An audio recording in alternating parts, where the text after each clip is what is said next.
आप ये बता सकते हैं?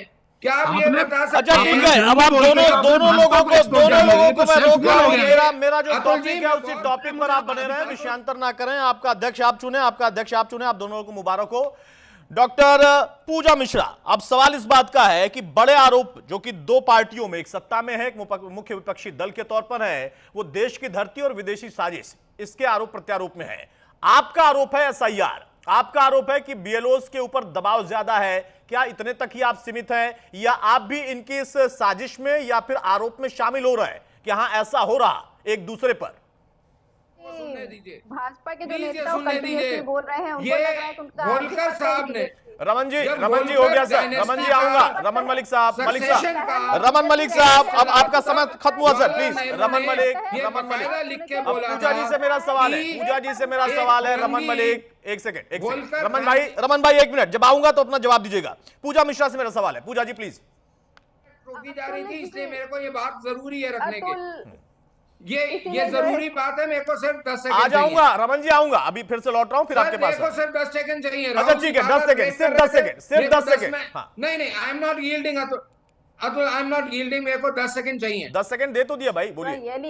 सुनिए, बात इतनी सी है कि होलकर डायनेस्टी के अंदर जब उनका एक जो हायर था वो बाहर का था व्यक्ति, तब जवाहरलाल नेहरू ने चिट्ठी बकायदा लिख के ये बोला था कि एक फॉरेन व्यक्ति रॉयल फैमिली का हायर नहीं बन सकता। तुम्हारे जवाहरलाल नेहरू पे 11 साल से सत्ता में तुम्हारी सरकार है, वक्तव्य है, 11 साल से तुम्हारी सरकार है, ये कैसे तुम कर रहे अपनी हैं? जवाबदेही तो दीजिए भाई। जो भी विपक्ष के नेताओं पर आप आरोप लगा रहे हैं, 11 साल से आप जांच नहीं कर पाई आपकी सरकार। इतनी निकम्मी सरकार है, इतने निकम्मे प्रधानमंत्री है, क्या बात कर रहे हैं? विच हंटिंग हम नहीं करते ना सर, कहां से पपेट उठा के लाते हम नहीं हैं करते ना, हम गली के गुंडे नहीं है, विच हंटिंग नहीं करते।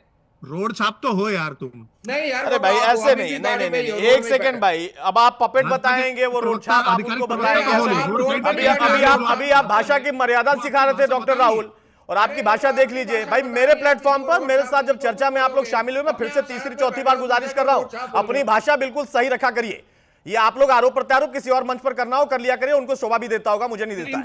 नहीं, आपको भी मैं बोल रहा हूं डॉक्टर राहुल, मैं आपको भी बोल रहा हूं। आप मेरे एक मेहमान को पपेट बोलेंगे, आप रोड छाप बोलेंगे, और आप उम्मीद करेंगे कि आपको जो है फूलों की माला पहनाई जाए, ऐसा नहीं हो सकता ना सर। नहीं, जो नियम है वो सबके लिए नियम है, उतना ही नियम डॉक्टर राहुल के लिए, उतना ही नियम रमन मलिक के लिए।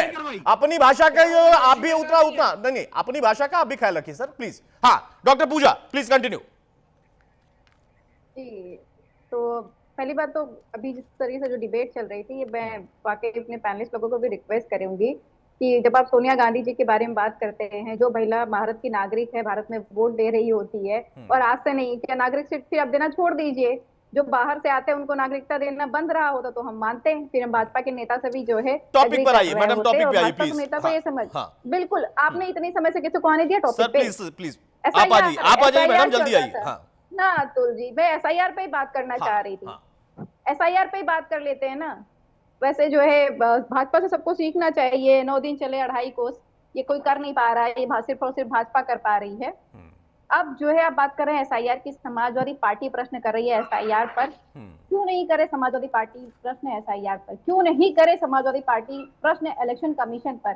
जब इलेक्शन कमीशन एक ही बात के लिए एफिडेविट मांग सकती है देश के एलओपी से, उसी सेम बात के लिए चिराग पासवान से नहीं मांगती है, और जो है यहाँ मैनपुरी में एक विधायक है भाजपा के, उनसे नहीं मांगती है। वो भी ये कह रहे थे वोट चोरी हो रही है, जिस लोगों ने वोट का मैनिपुलेशन कर रखा हुआ है, वहां पे एफिडेविट नहीं मांगा जाता है। उत्तर प्रदेश में चुनाव 2027 में है, आपके पास में प्लेंटी ऑफ टाइम है, उसके बावजूद भी आपको 1 महीने में एसआईआर कराना है, वो भी इतना प्रेशर करके, इतना प्रेशराइज करके कि बीएलओज आत्महत्या कर रहे हैं। बीएलओज जो है, जो अपनी जो उनकी सरकारी नौकरी है वहां से इस्तीफा दे रहे हैं, और रोज आपको इस तरीके की खबरें मिल रही होंगी, आप भी जो इस तरीके की खबरें चला रहे होंगे। तो हम तो इलेक्शन कमीशन से ये कह रहे हैं कि उत्तर प्रदेश के चुनाव 2027 में है, आपके पास में भरपूर समय है, आप इतना प्रेशर क्यों जनता और बीएलओ को दे रहे हैं? आप प्रॉपर समय को एक्सटेंड करिए, सही तरीके से ट्रेनिंग दे करके उनको भेजिए। आपको पता है उत्तर प्रदेश के 18 जिला ऐसे हैं जहां पे 2003 के इलेक्टोरल रोल ही नहीं है,